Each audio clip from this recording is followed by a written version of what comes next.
we came out April 1st, the Transforming the Workforce report, as we call it, or some call it the IOM report. Regardless of what you call it, how many have heard of this report before? Oh, thank goodness. That's great news. I asked this in another audience, and people looked at me and just kind of went, huh? And so it's nice to see that it's starting to get out there and people are wrapping their minds around it. I'm so excited today that we have with us two professionals that are really going to help us understand and really embrace some of the content of this report, which I think is so valuable. We have with us today Albert Watt. He's the Senior Policy Analyst in the Education Division of the National Governors Association Center for Best Practices. Now, what I think was so important, as we started these conversations, Albert presented at the National Teach Conference. I heard him, I said, oh my goodness, we need him for the Registry Alliance Conference, because it's through opportunities like this that we can get the word out and share this important information throughout all of our events. So think about this in terms of your own states and your own regions and how you might want to think about integrating some of this content into your conversations. We also have with us Dr. Marty Zaslow, and Marty's not a stranger to us. Marty is on our board of directors for the Workforce Alliance, and but she's also well known in terms of her own life, if you will, and with her work with Child Trends as well as SRCD, the Society for Research and Child Development. And she's the author on many, many papers. If you've done much research, you understand that.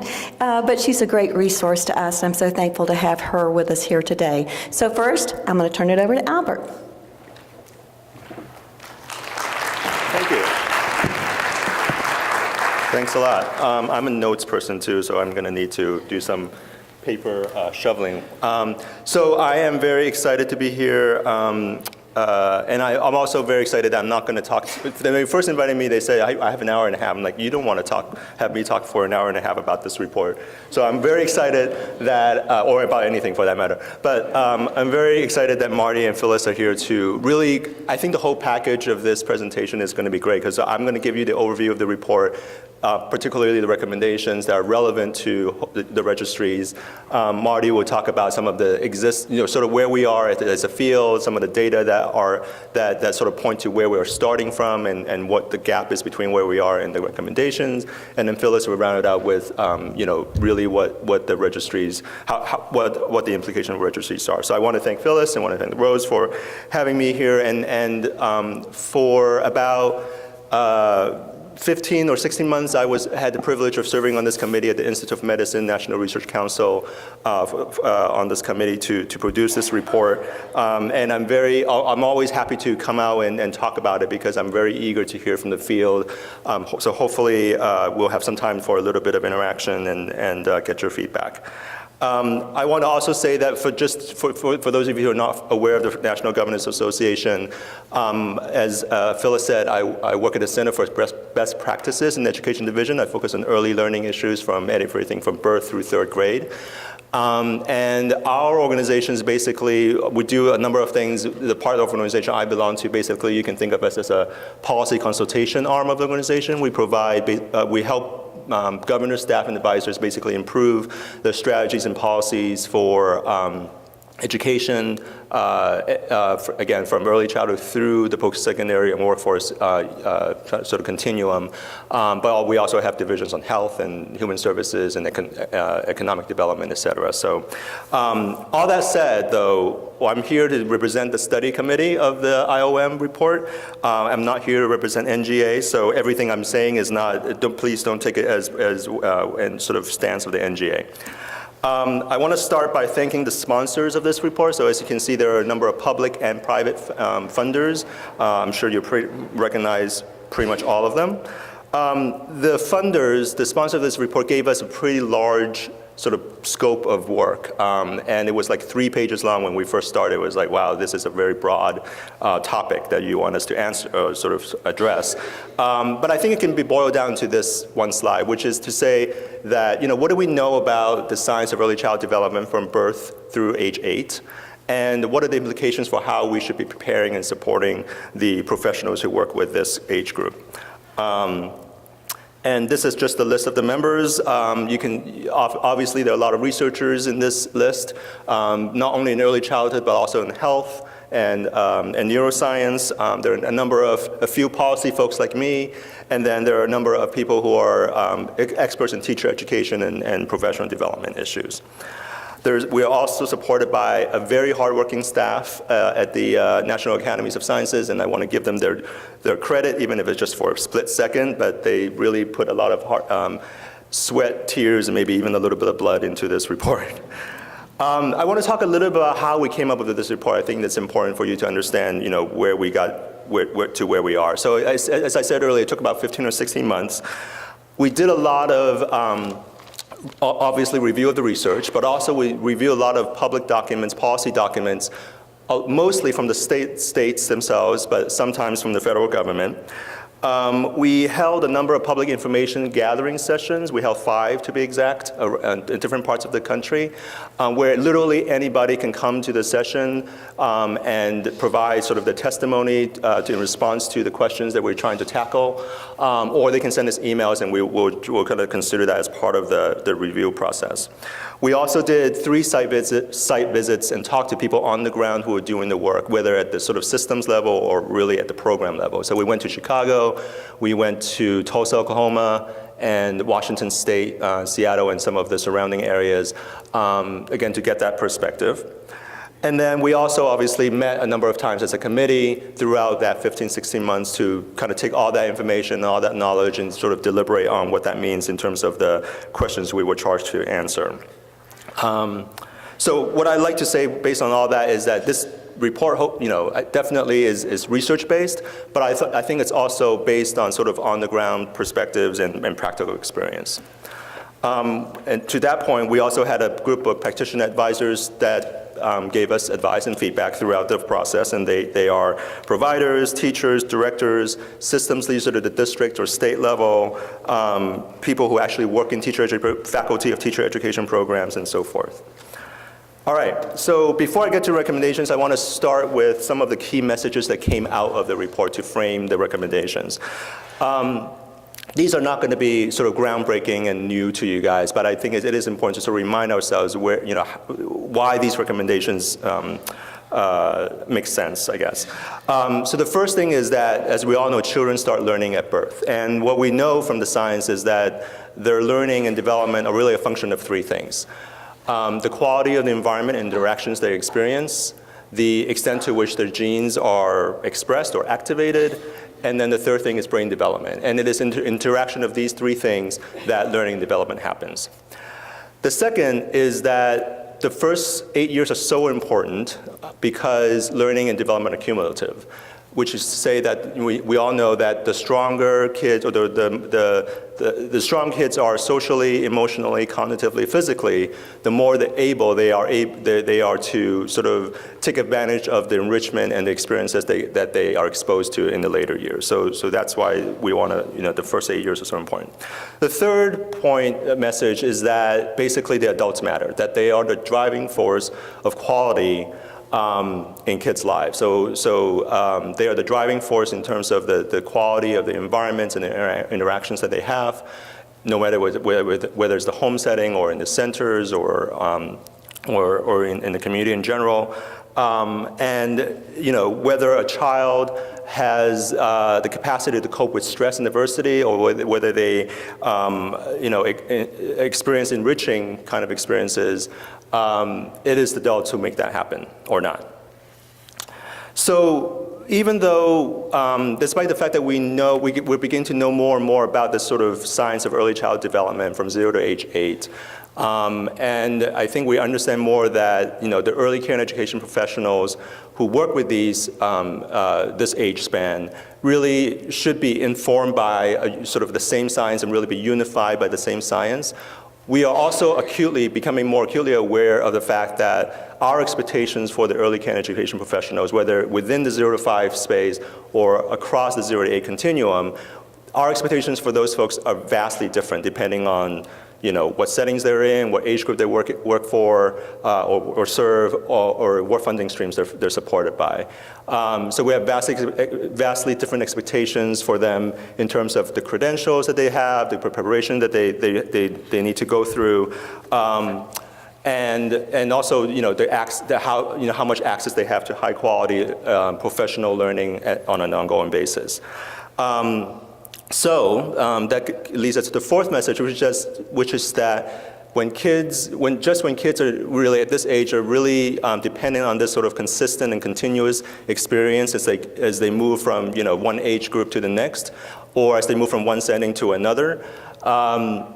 The systems they experience, the settings they experience, and the systems that the adults who serve them experience are highly diffuse and highly fragmented. And so what we like to say in the report is, rather than having a smooth on-ramp to learning and development, what kids and adults experience are really more like a bumpy and curvy road. The fifth message is that we actually do know, based on research, a lot about what kids need and what adults need to do to serve kids effectively. For a number of reasons, policies at the state, federal, and maybe at the local level have not really caught up to that research, and so part of the report is about bridging that gap. And then the last message is really that high quality practice requires more than just individual mastery of these competencies. We can have the best trained teachers and educators in the world and put them in an environment where they don't have supportive leadership, or the working conditions are poor, or they're not compensated enough. And all those things affect the well-being of the professionals, and they're not going to be as effective as the training would suggest. So I know this visual is a little hard to read, but I think this points to the kind of this system that we're operating under, where we do have individual factors that affect individual performance on the very left of the visual. But then when they move into the middle of the visual, that is about the settings and the working conditions that affect how they behave and how they perform, which is sort of the right side of the visual, that eventually leads to child outcomes. And on the very corner, on the lower left-hand corner, there's this little box that says policies, and that a lot of report is about this. It's what kind of policies and strategies affect both factors that affect individuals and factors that affect the environments in which they work. And all of this from the top, should be, again, informed by the science of child development in these early years. And also, we need some kind of feedback loop, which is the arrow that comes out of the child outcomes on the right, to kind of assess how kids and adults, both kids and adults, are doing in this system, and use that data to continuously inform, what we should be doing different or better in terms of our policies and practice. So this is the vision of the vision that the report lays out. I'm not going to read it word for word for you, but I think for me what this says is that no matter which setting adults are serving kids, no matter kind of what age group within that age continuum, that again the professionals should be sort of informed by the same unifying science of child development. And if that is the case, then we really need to sort of kind of think about how we align our core competencies across this age continuum. We need to have more coherent approaches to professional preparation and professional development. And we also need to have more equitable resources for ongoing supports and learning opportunities for the professionals across the 0 to 8 continuum. All right, so now we're going to try to get into the recommendations a little bit more.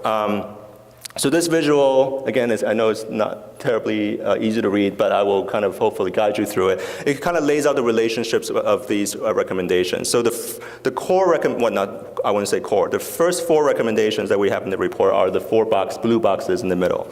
And those have to do with the individual practice, recommendations related to individual practice. So requirements for qualifications, higher education, the evaluation of the performance and how we can support continuous improvement of practice, and then the ongoing professional learning that they have access to. But again, all those things were not going to matter very much if the things around them, around the individuals, are not also supporting good practice. So we have a recommendation around interprofessional learning and practice, to the extent to which professionals are trained to interact with other systems and other professionals from other systems, and when they're in the field, that the extent to which they have the opportunities and the support to interact with those systems to effectively serve kids and families in a holistic way. We also have a recommendation around leadership. Again, the idea that you can put a professional in a setting, but if the leadership is not competent, that's going to affect the performance. And then we have a few recommendations at the bottom that have to do with continuous improvement. How do we sort of, provide coherent guidance at different levels, local, state, at the local and state level, the research that needs to happen still, and then some implementation recommendations that unfortunately I won't get into today. But how do we make all these changes happen? We have some recommendations about that. On the very left side of the visual are some green boxes and arrows that kind of signify that all these changes are not just, they don't just take place at the local level or the state level or the federal level. It has to happen at all those levels, and it has to happen in sort of coordination. All right, so I am not going to go over all 13 recommendations today, thankfully. So we discussed in a prep call which recommendations might be relevant. So I'm going to go through some that I think are most relevant to this group and to this conference. So the first set of recommendations, as I said earlier, have to do with professional competence and qualifications. The report does not endorse any specific credential. We didn't say, pre-K teachers should have a pre-K to third grade teaching license, or that infant toddler child care providers need to have an infant toddler credential. I mean, that might be the case, but we didn't go, we didn't have that specific recommendation about specific credentials. What we do try to emphasize is that whatever credential it is that professionals have, it should be competency-based. It should reflect the core competencies that we know to be necessary for professionals to be effective, and the way that the credential requires or supports the development and requires a demonstration of those competencies should be performance-based. So that we're not just asking people to take a test and then say that you're credentialed, but that you have to demonstrate competency in a practical way. We do have recommendation number 2 here that I would spend a little bit of time on, because I imagine people might have some questions about this, which is the idea that we think that all lead educators within, again, for lead educators of kids who are from 0 to age 8 should have as a minimum a college education and specialization in early childhood as a minimum for working with these kids. By lead educators, just to be very specific, we are focusing on people whose primary responsibility is to plan and deliver an organized set of activities and instruction that reflect reflect the learning standards and target very specific learning goals and learning and developmental goals. And the reason we have these recommendations, I think there's a number of reasons. I think we started off with sort of saying that, well, what we have now is not based on any kind of research and really rationale. What we have now is based on how the early care and education field sort of grew up over time. And also, it's a reflection of what we can afford as a field, not so much what we really want for the field. So we started with that premise. We all looked at the research, and we acknowledged that the researchers decided to mix on the sort of the impact of a bachelor's degree for early care and education professionals.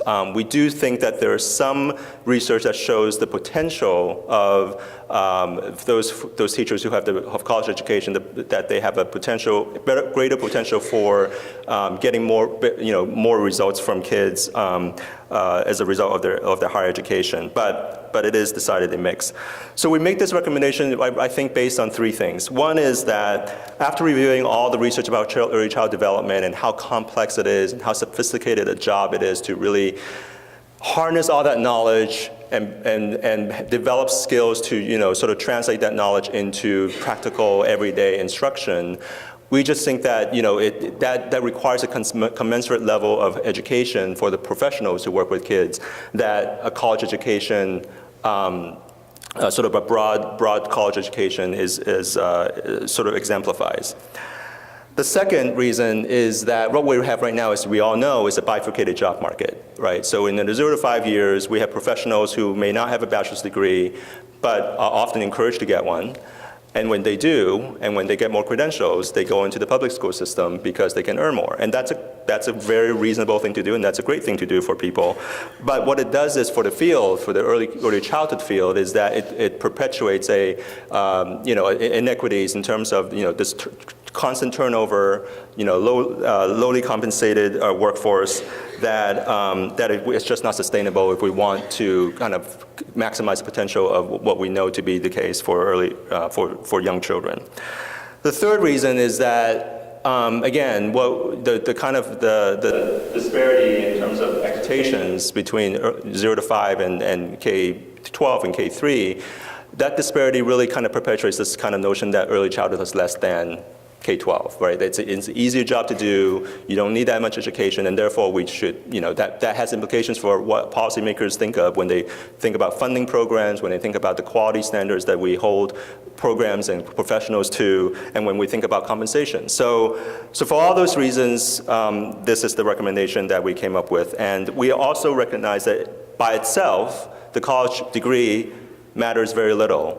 It needs to be sort of implemented in context of all these other things that are in this visual about the quality of the higher education programs, the accessibility of those programs, again, the ongoing supports that professionals get in the field, the leadership they experience in the field, the working conditions, and really also the how do we maintain and even grow the diversity of the early childhood workforce by looking at how we recruit and retain teachers, and what kind of the strategies like scholarships and kind of cohort models that can help people not only enter into a college or degree program, but actually succeed and get through it and graduate.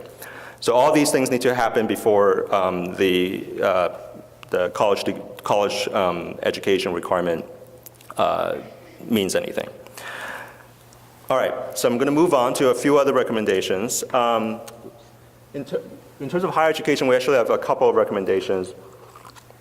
I'm actually going to talk about one of them, which is, basically to develop and improve how higher education programs for early care and education professionals work. So here, some of the obvious things are just, we think that higher education programs need to sort of review the coursework, their practicum requirements, their accreditation policies, the evaluation sort of exams that candidates have to go through to get the credential, to review all those things and make sure that they're aligned with the core competencies that are necessary, but also to align with what we know so far about adult, sort of guiding principles for adult learning. In addition, I talked about earlier that these programs should have a performance-based kind of philosophy that to develop these competencies and to demonstrate their proficiency in competencies, that need to happen in a real-world performance-based kind of way. Thirdly, this is more of a public school teacher preparation program with public school teachers, that elementary school teachers need to get exposure to really the full range of elementary school kids and even younger, from early childhood through third grade, so that what they're experiencing when they get the teaching license is not just about teaching the older kids, but it really represents the full range of the age continuum. And then finally, there's a recommendation here about the fact that we need to have a more integrated way of preparing teachers. What we hear from the field and what we know, some of the people who are on the panel who are experts in teacher preparation, what we know from them is that most of the time when teachers go through preparation programs, they might take a course in a content area like math, they might take a course in pedagogy, general pedagogy, and they may make a course in child development. But it is in the integration of those three kind of bodies of knowledge that good teaching happens. And too often people are taking these courses separately and in parallel rather than together. So we need to have a more integrated and sort of interdisciplinary kind of preparation strategy. In terms of ongoing professional learning supports, the next recommendation. This one is really about, I think, three things: alignment, access, and quality. So in terms of alignment, again, alignment to core competencies and adult learning principles and best practices in adult learning. So aligning those things to that. And I was just at a breakout, I'm not sure that person is there from Ohio that talked a lot about this. So I think a lot of states are doing this, having this kind of clearinghouse that has some kind of quality assurance system to make sure that when professionals go into, pick sort of a professional development opportunity, that there's some assurance that what they're picking has gone through some quality assurance process.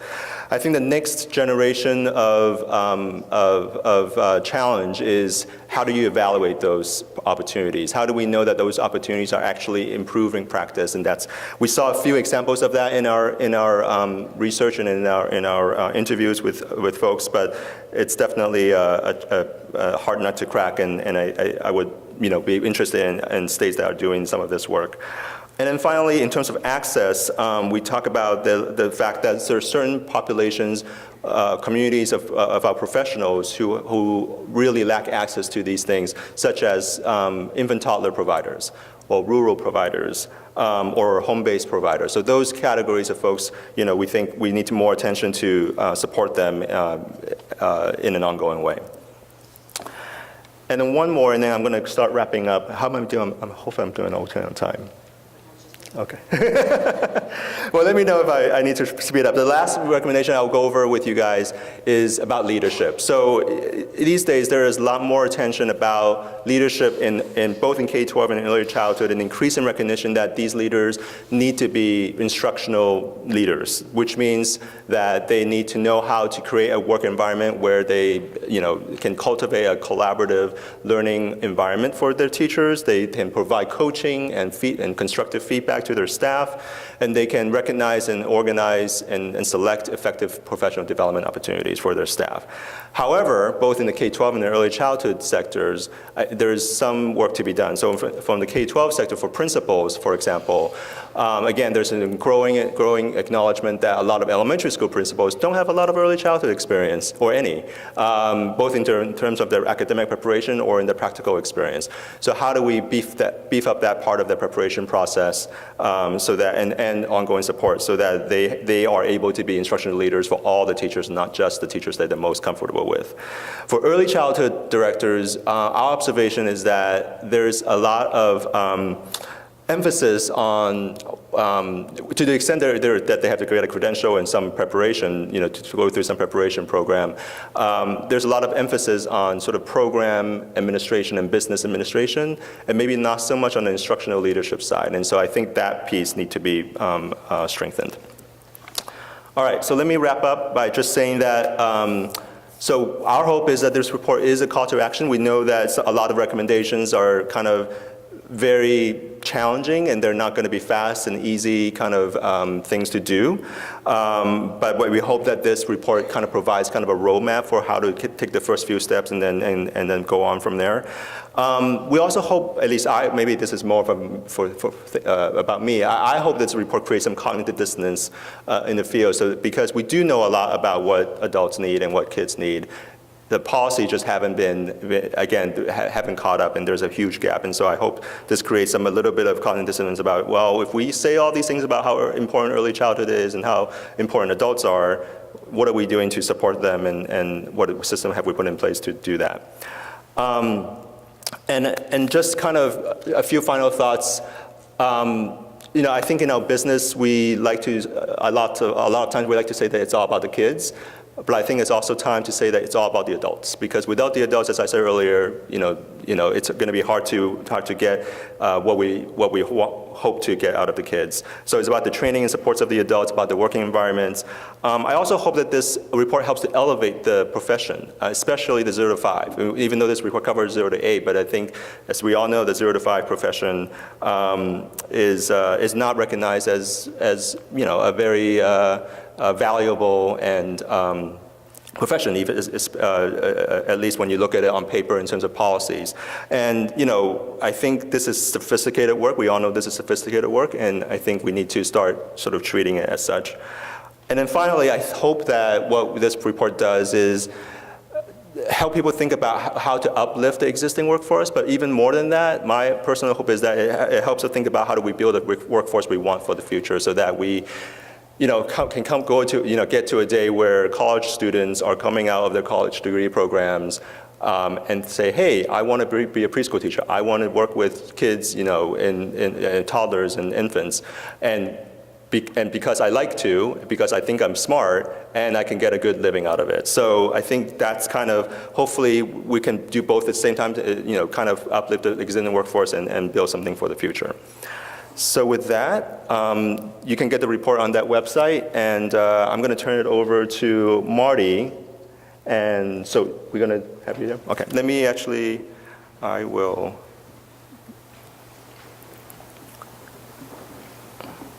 There we go. All right. Thank you so much. Thank you so much for that wonderful summary of a volume that's going to become a touchstone for all of us. I know that being on an NAS committee is no small feat. It requires an enormous amount of work. It's done entirely voluntarily, and that this group basically provided us with an articulated vision that we can hold on to and build to, and I'm deeply grateful. So thank you very much.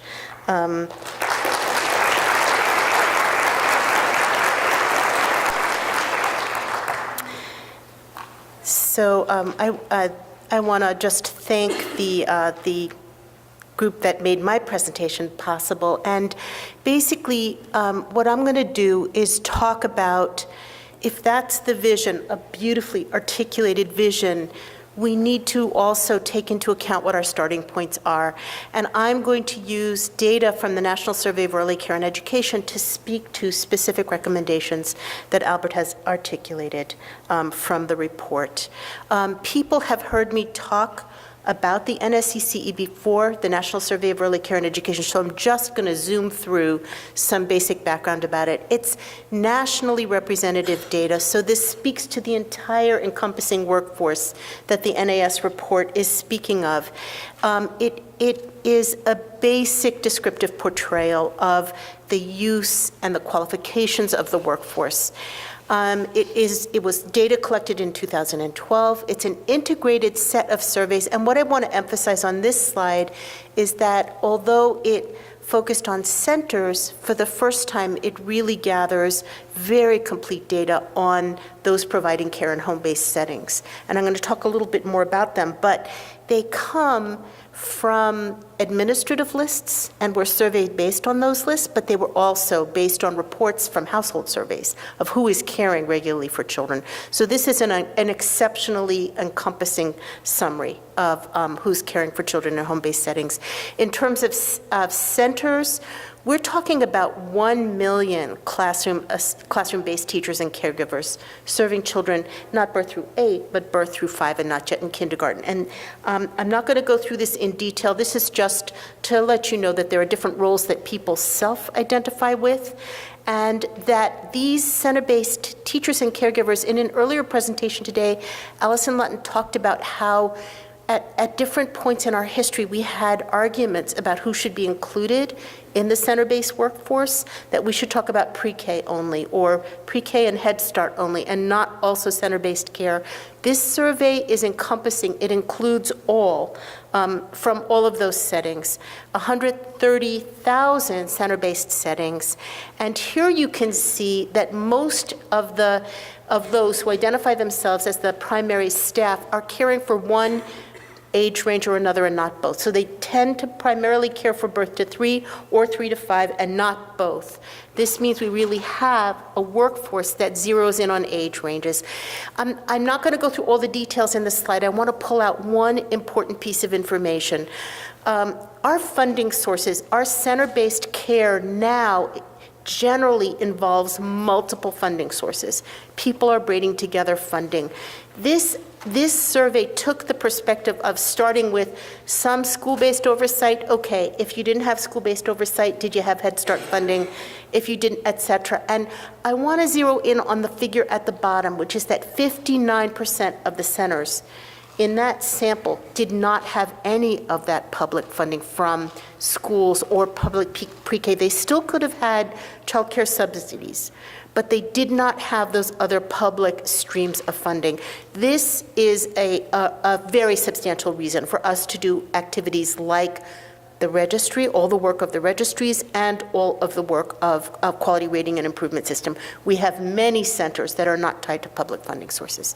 In terms of home-based care, the national survey indicates that we have about 118,000 listed home-based providers. These are the ones who are in family child care associations, who are receiving food and adult care food programs, who are receiving child care subsidies. But we have nearly 1 million paid home-based providers caring for children on a regular basis who are not on any administrative list, not attached to any formal system.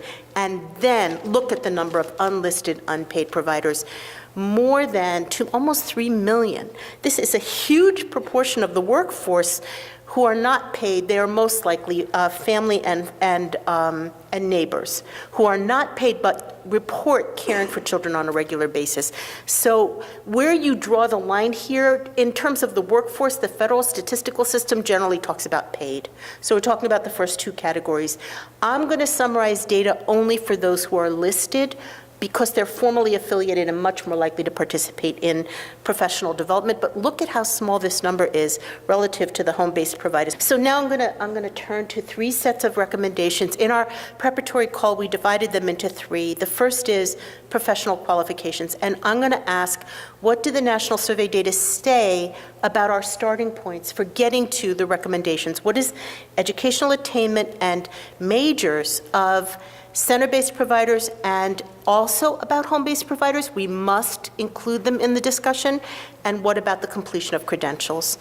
So here, turning first to center-based caregivers and teachers, any college degree, this is associates or higher, so not a bachelor's, 53%. Post-secondary education with a major relevant to early care and education, center-based caregivers have 38%.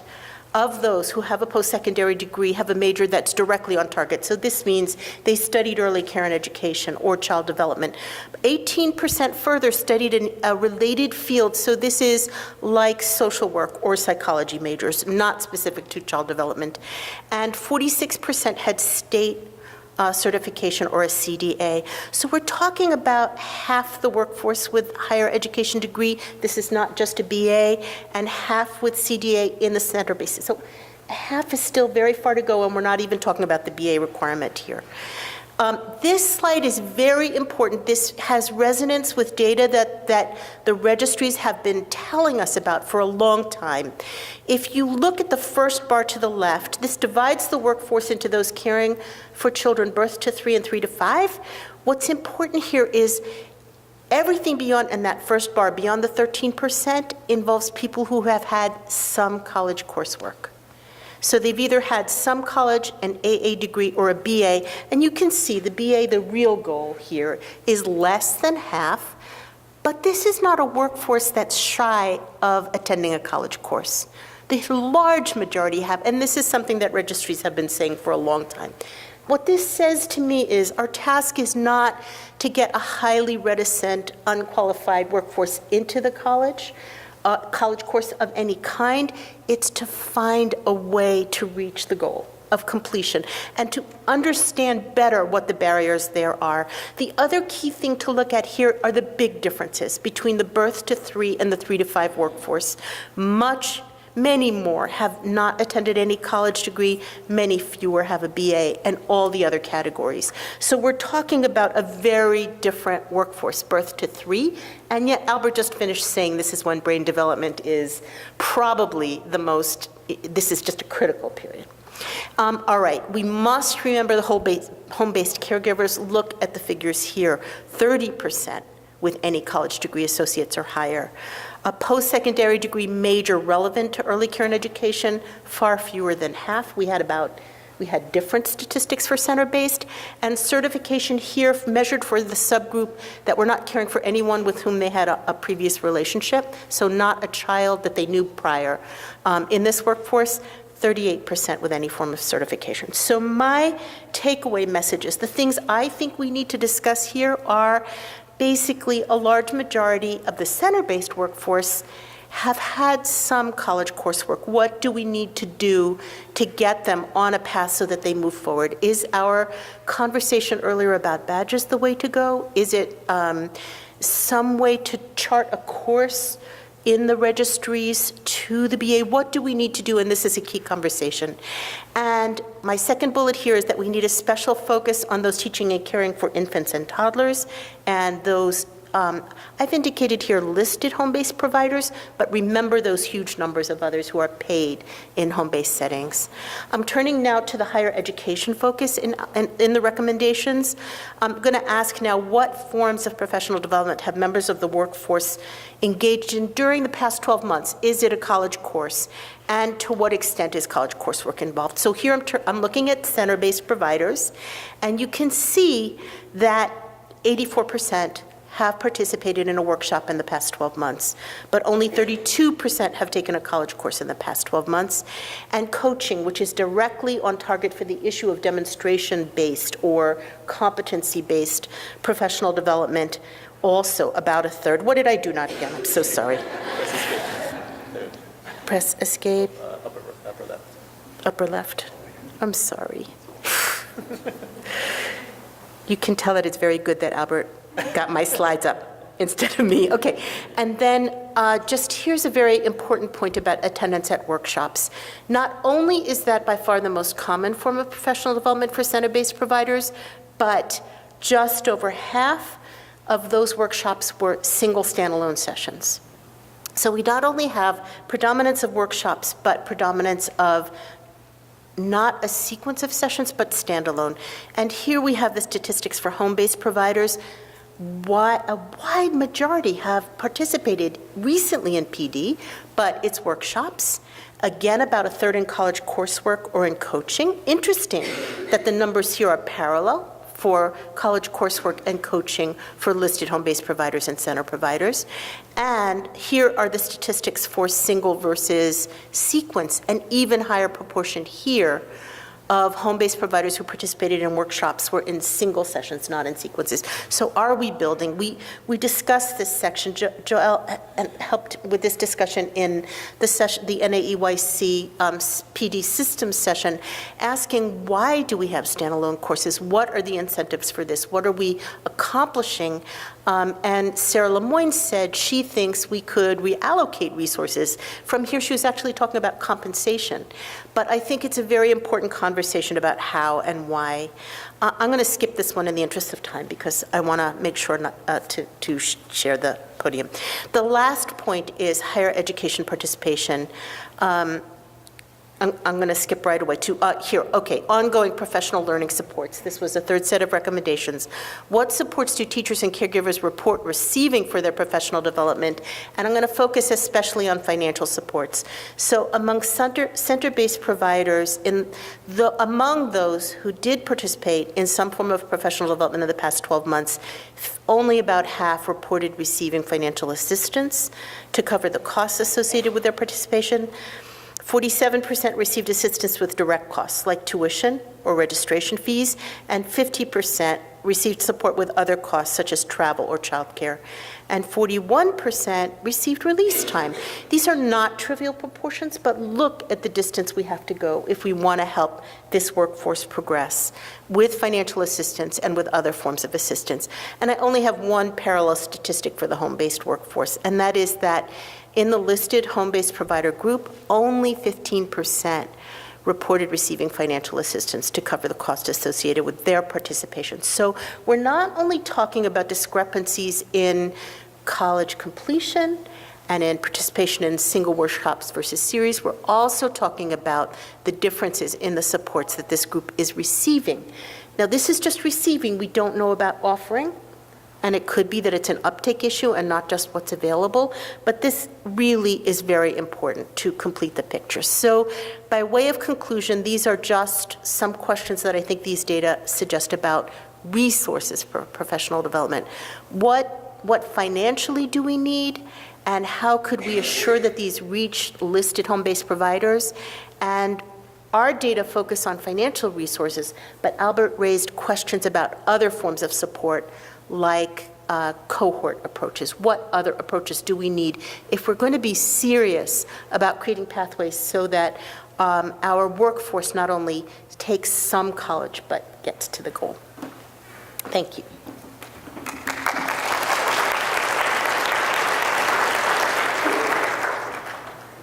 I'm going to follow my notes as well, so I'll stay on track. But it is my goal or my task, to provide perspective on the report from the lens of the registry world, if you will. Like many of you, I was excited and elated when we finally had the results of the study completed. We all were kind of waiting with bated breath as to see what this was going to say as we think about our workforce.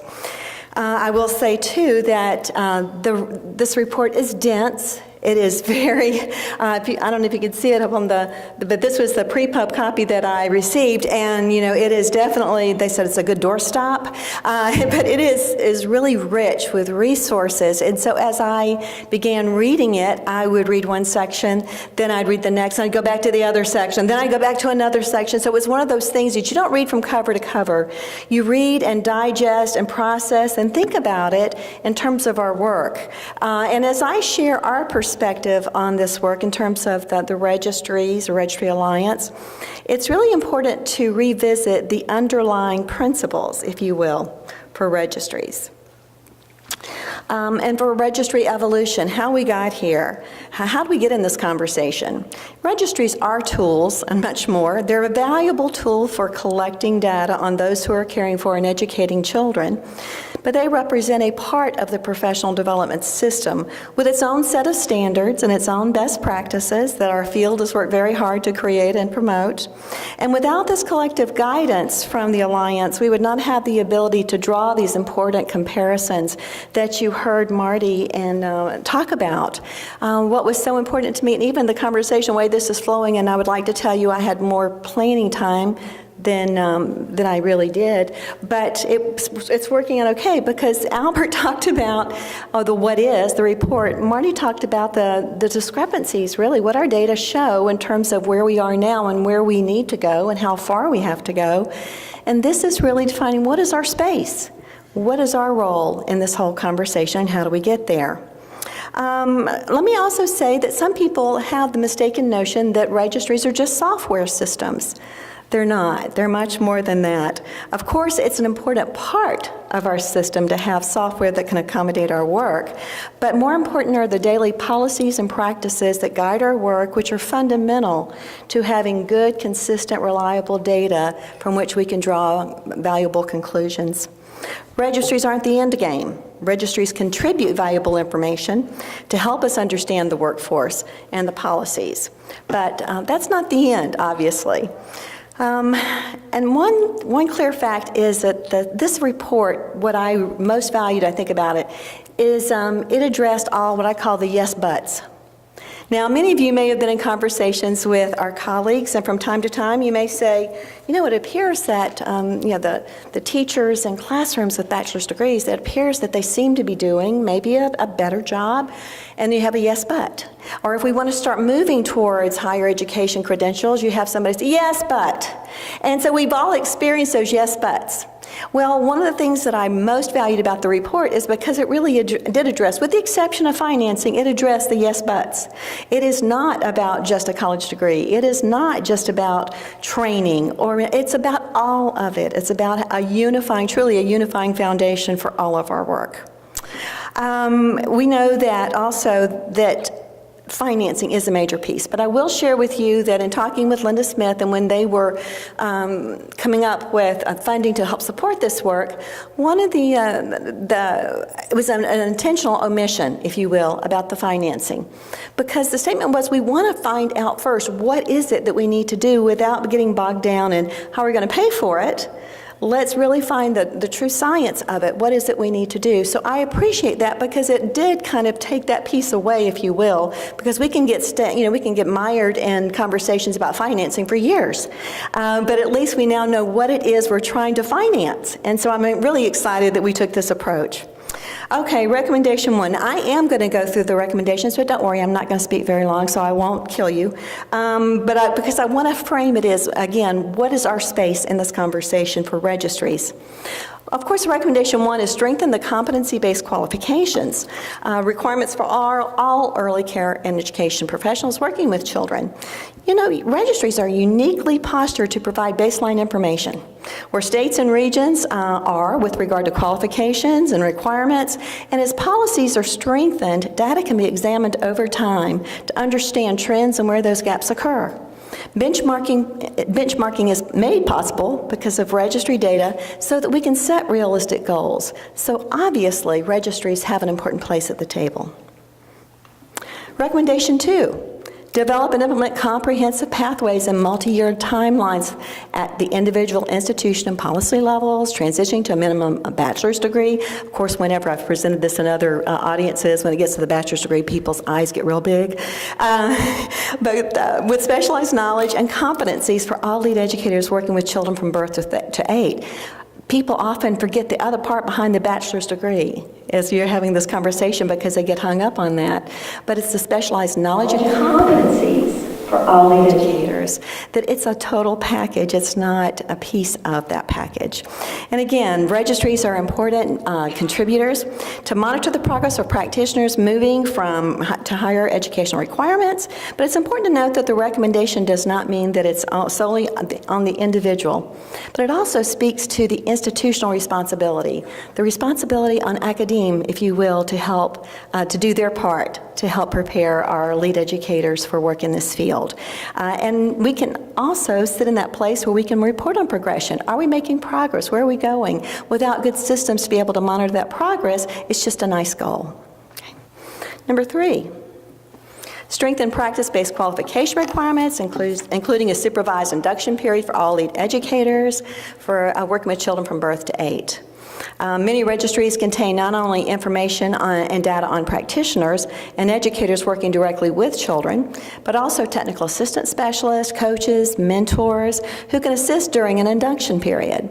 The qualifications of these professionals can also, and some already, are listed in registries so that you can pull on those resources whenever you're getting to the place where we need to provide that for the field. Again, registries can really serve that space and help to provide that resource for the field.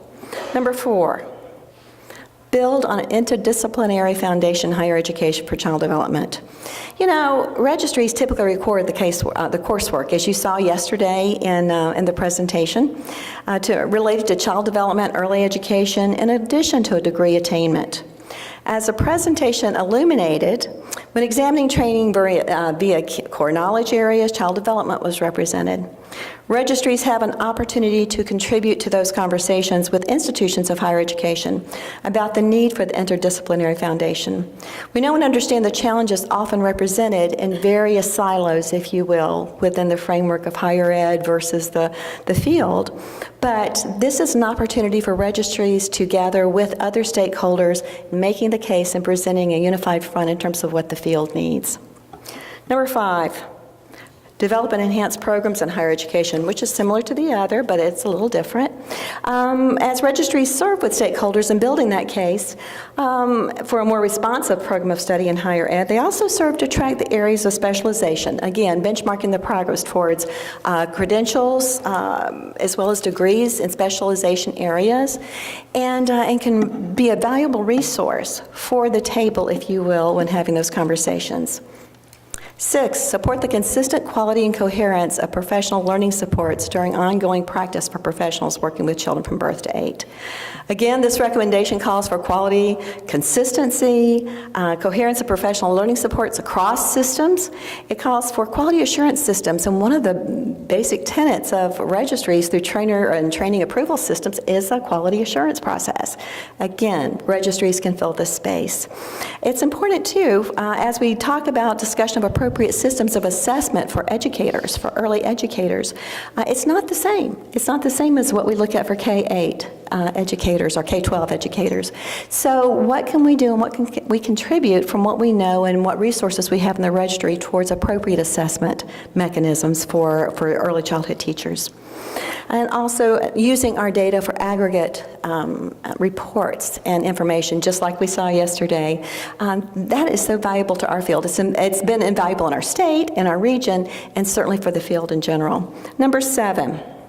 Develop a new paradigm for evaluation assessment of professional practice. I think I was just talking about some of that.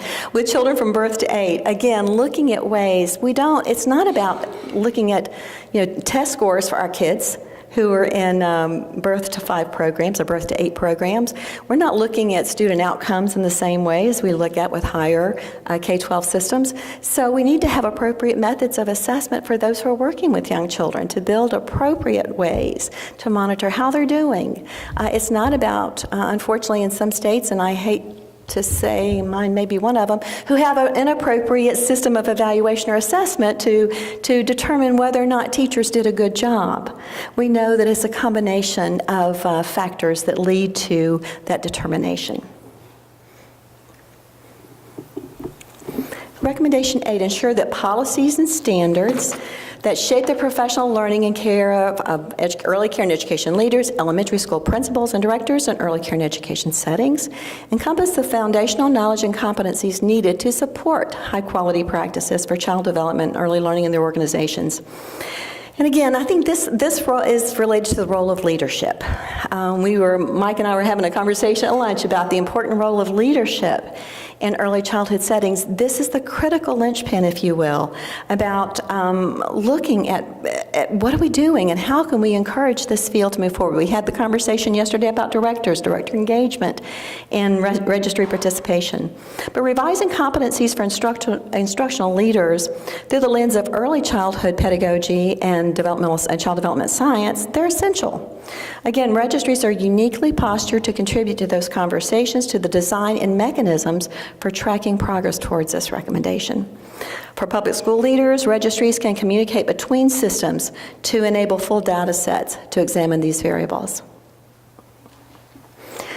Number 9, improve consistency and continuity for children birth to 8 by strengthening collaboration and communication among professionals and systems with the care and education sector and closely with closely related sectors, especially health and social services. And again, registries have the capability, and some do, to even include information on practitioners from other, not only early childhood, but other professions, related professions.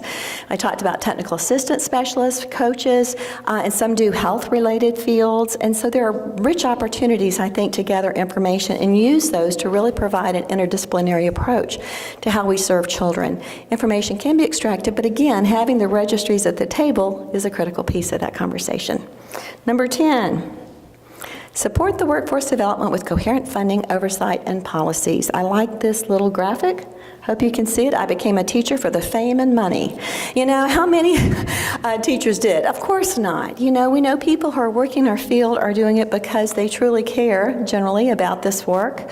When we did a study, it was probably a few years ago now, we asked our teachers, why are you teaching? Why did you get in this field? And most, I think it was like over 60% respond they felt that this was a calling, if you will. It was more than just a job. It was a sense of duty to the next generation to use their skills and talents to make a difference on behalf of children. So it is up to us to really help strengthen and advocate for this workforce. And a primary role for registries is to support through incentives for additional professional development, learning opportunities for quality practices, and registries serve as valuable resources in communities to inform policy development. Who understands this workforce? Most of the folks that I know that are working in registries have had some experience in the field, either as teachers or assistants or directors, or in some ways they're closely connected to this field in a greater way that understand the challenges of teachers and directors. Number 11, collaboratively develop and periodically update coherent guidance that is foundational across roles and settings for care and education professionals working with children. Again, I think the role of registries are important. They serve as hubs of communication with the field. When I think about the numbers of people that are in, numbers of practitioners that are in registries, they're in the thousands, and and having coherent guidance, understandable, is critically important in our field. I think registries can contribute to that and can also help devise ways and mechanisms for how we can contribute to the development of coherent guidance that is understandable by the field and replicated. Number 12. Support comprehensive state and local efforts to transform the professional development for children. Again, some of this sounds repetitive, but I just see the registries as having a strong presence. They're the linchpin for understanding the current status of the workforce, where they are, what they're doing, what they're undertaking, where the gaps are, what the barriers are, and what resources they have. This is a significant role for registries in informing stakeholders about where we are and advocating for the change we want to see. Number 13, build a better knowledge base to inform workforce development and professional learning services and systems. Again, registries can be at the table, should be at the table, informing conversations, using the data that you have to support the research and translate the findings and connecting to practice communities. One of the things that the Registry Alliance has done, and Denise has worked hard on this, is through the SLDS, the State Longitudinal Data systems, thank you. And how can we connect these systems so that they make sense? We have valuable data in our system, and she's really, I guess, challenged us to have a place at that table so that we have a broader conversation about what data sets we have that can contribute to that broader conversation. So I think we have lots of opportunities, if you will, to contribute to that. What is our call to action? What does this mean for us? Now, we've seen this report. We've seen what look like lofty goals from this report. And we've seen where we are. So what does this mean for us? We have an opportunity. Registry professionals, along with state administrators, nonprofit organizations, institutions of higher education, should make sure that legislators and policymakers are informed of the report and aware of these recommendations, and that it's based on science. I think that that's one of the strongest messages we can send to them, because so often we've had the debate when I've said, it looks like we're going to be trying to move towards bachelor's degrees. Oh, we've got research that says that doesn't really matter. We've got to be able to change the conversation and change the narrative based upon the research and based upon the science. Okay, second, make presentations at various venues, on the findings of the report, like we're doing here today. Additional materials will be forthcoming. There are going to be some more materials, I understand, from various places that we can access to have these presentations at local conferences and local meetings, informing stakeholders as well as other boards of directors. These are great conversations to have. This is where we're going. Find out who is leading the charge in your state. Now, maybe no one's leading the charge in your state. If they're not, then maybe it's time for you to step up to the plate to lead the charge in your state on this report. Invite folks in, and we're going to give you an opportunity in just a moment, because I want to hear some of the great strategies you've already employed in doing this. Registries should be an integral parts of quality rating improvement systems, and I surely hope we are. That's one of the greatest connections we can have in really evaluating the progress on our systems, whether or not we're making the progress we think. And then again, how does this report change the way we're looking at our standards for quality rating improvement systems? Are we using what we know now? Is it changing the way we develop our standards and how we're measuring our progress?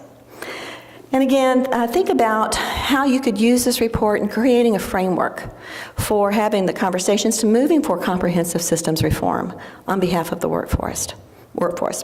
And work with your state child care administrator. Be a part of the CCDF team.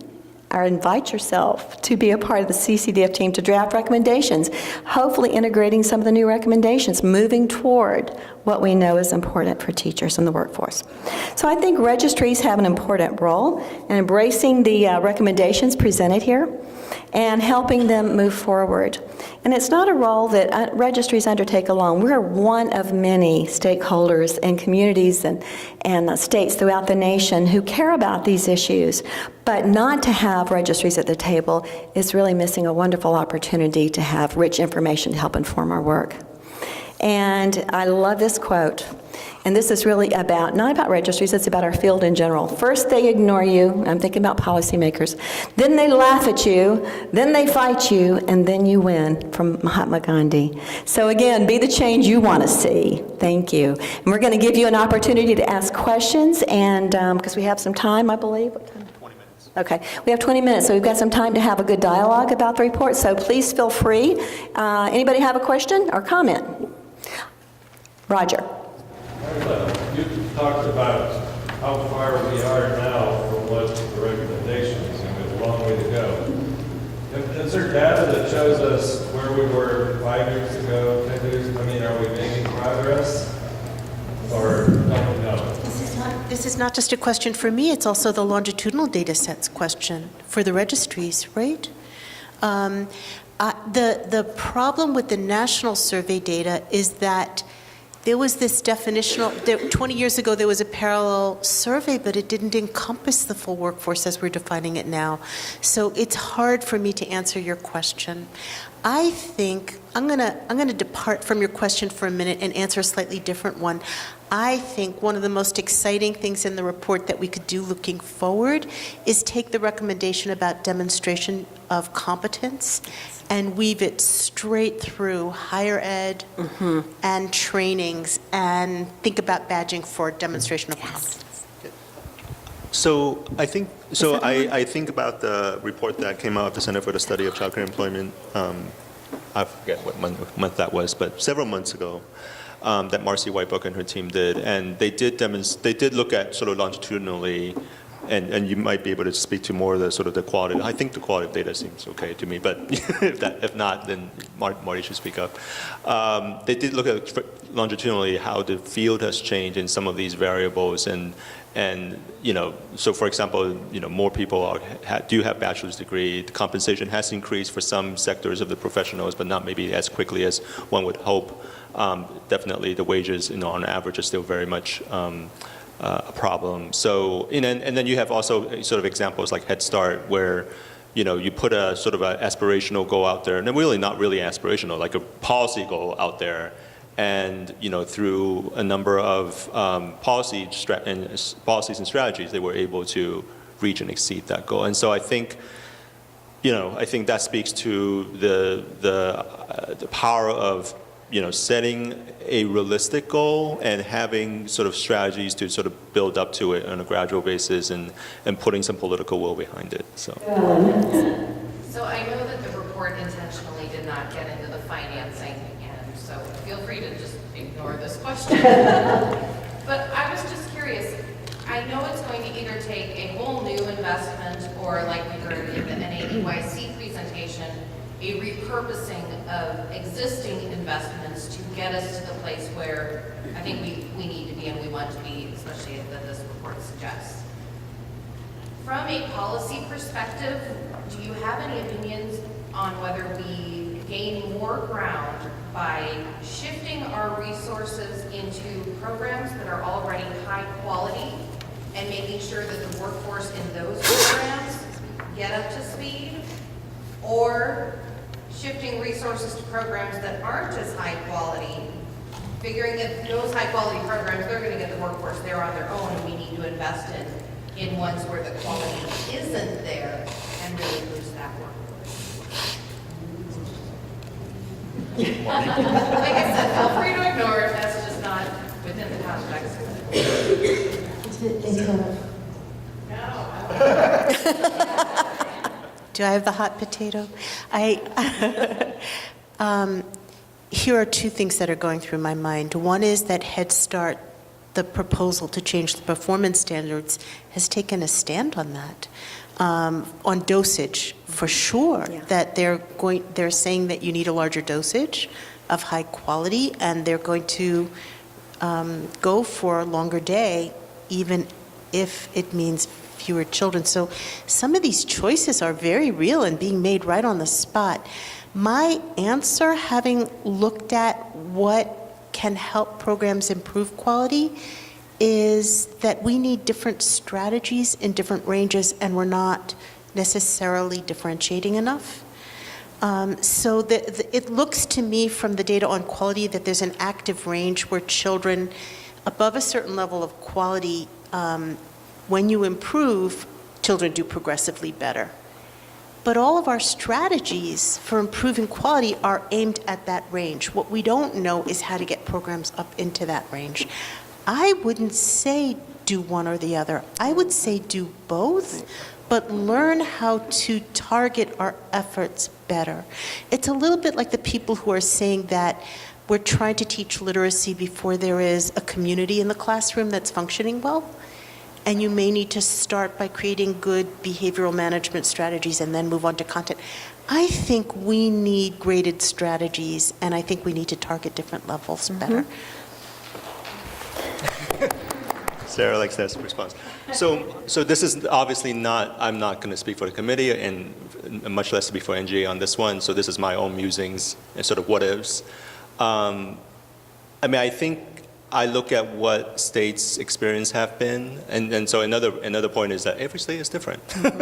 How your strategy is going to be very, very depending on the state and even the community. But I look at what states have experienced in the past, 10 or more years, and thinking about what has sort of moved the needle for what sectors of the professional. So I think about, for example, the preschool teachers, and how in some states they have been able to raise the compensation and raise the degree qualifications and preparation requirements for that sector through working with the school system, for example. So that maybe there's something to be, so what if we think about, doing that in more places? What would that, but then I'm sure there are ripple effects that many of you will alert the field to. So I think about sort of what are some of the more discrete parts of the professional, because I don't think we can do this all in one, Right. fell swoop, and the whole unlisted and non-paid professional. I don't even know how to Go there. how to address that. But I think there are also, as the report points out, the infant toddler sector also I think could maybe it's there's certain sectors where maybe the floor is so low that some investment will actually make a pretty big difference. And then there are some that, it's sort of low-hanging fruit where, they're doing pretty well, but if you give them something else, then, they can really, do a lot better. So I think finding those two kind of sweet spots, I guess, might be one strategy, but I do think it's going to be, sort of focusing on certain populations of professionals with the intent that there's a long-term strategies for lifting up the 0 to 5 continuum. So. Other questions? Yes. We talk a lot about bachelor degrees for classroom educators, for learning practitioners, and reflecting on yesterday's discussion about the directors as the gatekeepers to programs and administrators as the gatekeepers. I'm wondering kind of what your thoughts are on prioritizing degree completion and leadership training for those types of folks in terms of the impact of having that kind of impact on the cultural community within organizations to help with retention and modeling continual professional improvement. Yeah, I think, so we don't have a recommendation about, having bachelor's degree with the directors, although, if we're going to require, bachelor's degree for teachers, one would assume that would be kind of the corollary to that. But more important than the degree, I think the report does speak to, as I mentioned in the presentation, this lack of maybe less attention to what the director's sort of credential or preparation experience is leading up to that position, and what kind of skills they have to be instructional leaders in their setting. And from my sort of in preparation for this, my sense is that there's not a lot of data about that population of professionals, either in registries or kind of other studies. So it'd be interesting to kind of, maybe that's another role that registry plays, and pay more attention to that category of professionals and really think about, what their competencies are, how do you document that, what are the trends, and what else do they need to, for their own professional development. So I don't know, I know that McCormick is here somewhere. So That's Mike back there. We were just having that conversation at lunch. Mike, do you want to add anything to that?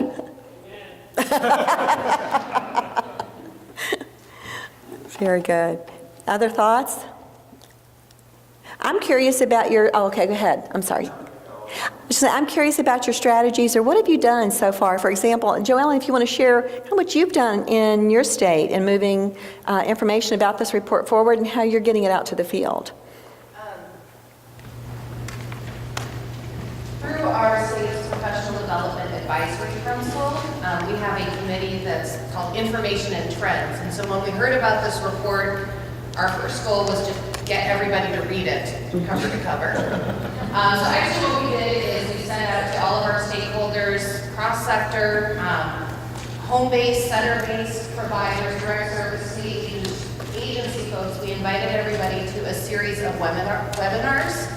And we've been doing, it's a series of 6 webinars, and we're taking each part of the report and focusing a webinar on that part. For each webinar, we invite in some different panelists. They come from different sectors, or they have different points of view, and we get their reactions, and have really been trying to start talking about what are the implications for some of these recommendations, specifically for Illinois. And it's been a really great experience. We see higher ed participants who said they're going to incorporate some of this information into their coursework. Trainers want to incorporate it into their training.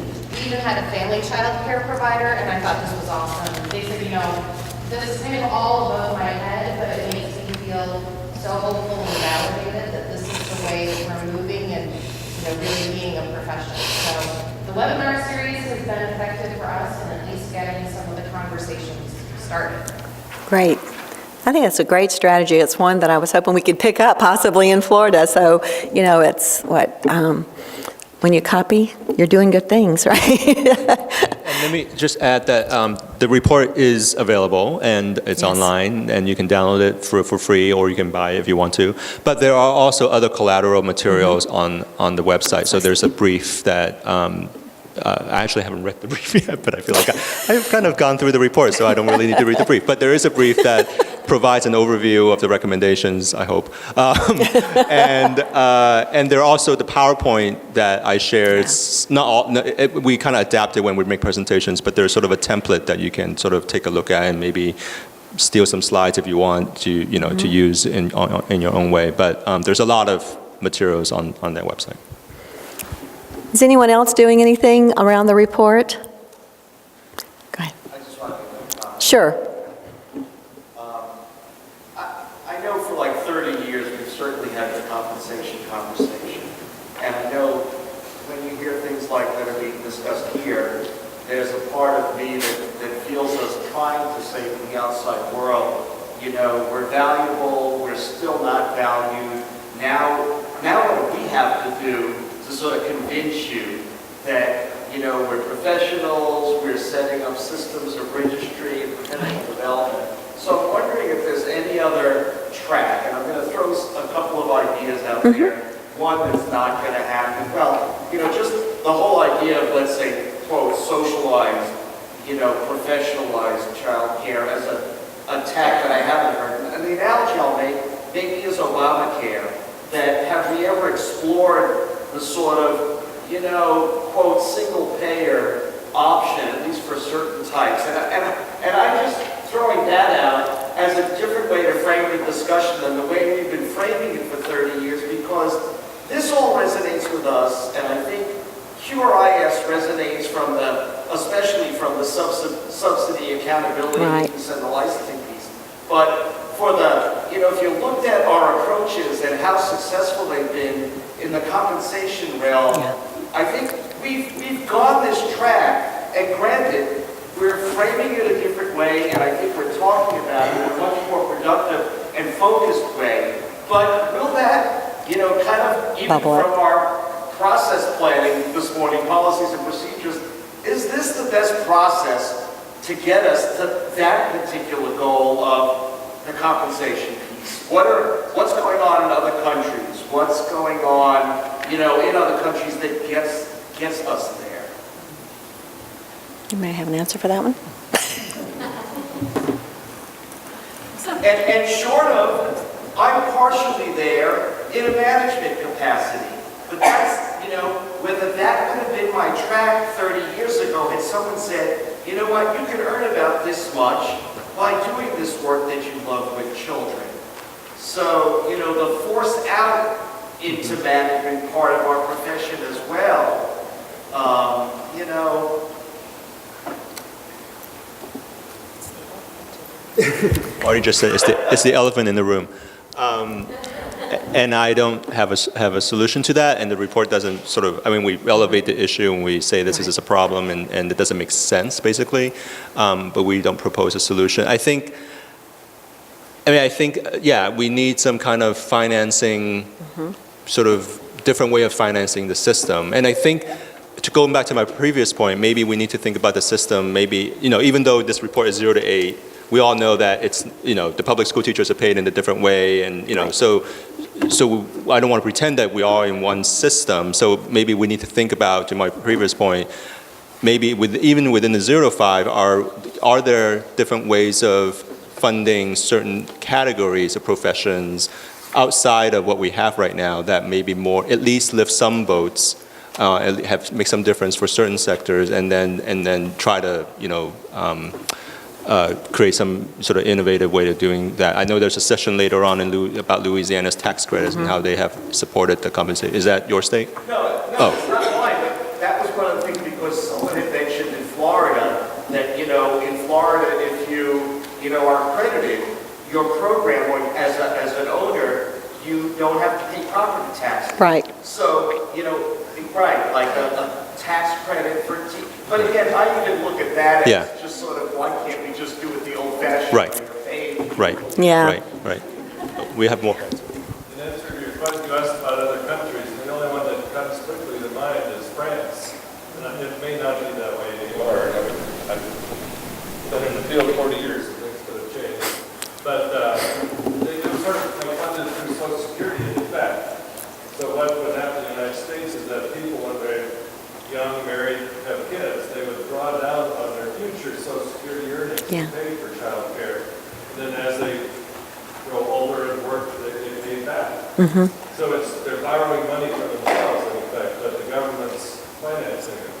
And I think that's a pretty clean system. I mean, not that it'll ever happen, but... I did just recently hear that very suggestion, that we use our Social Security as a mechanism for being able to draw on it whenever we need it the most, at the beginning of our careers when our children are small, and then paying it back over the course of our careers. So it is an interesting concept. Erin? I was just wondering if during the course of you doing all the research that you do, you contemplated or even looked into how much money goes into the early childhood field, and how, if that was all combined, how we could fully serve programs instead of the children within the programs, and have it be funded so that parents weren't paying and it was publicly funded. Has anybody ever done a study on that you're aware of? And if not, then There was a study a few years back, the America's Quiet Crisis. It was Barbara, oh gosh, I'm just losing the names of who all. At any rate, it was a structure. I'll have to get the name of the book for you because I've got it on my shelf. I've shared it with several people. But it's a mechanism whereby you have portable and direct aid. You know, portable aid for the child who wherever he goes, direct aid for the programs and the centers, and it did do a projection at that point in time about how many billions we would need in order to implement a system like this, but it would be a fair and equitable system across all strata. So if you earn the most, obviously you may pay a full price for your care, but if you, depending upon where you were, you may be able to access a quality program that you could afford. So it's one model, but yeah, I'll get that information for you, Erin. Melissa.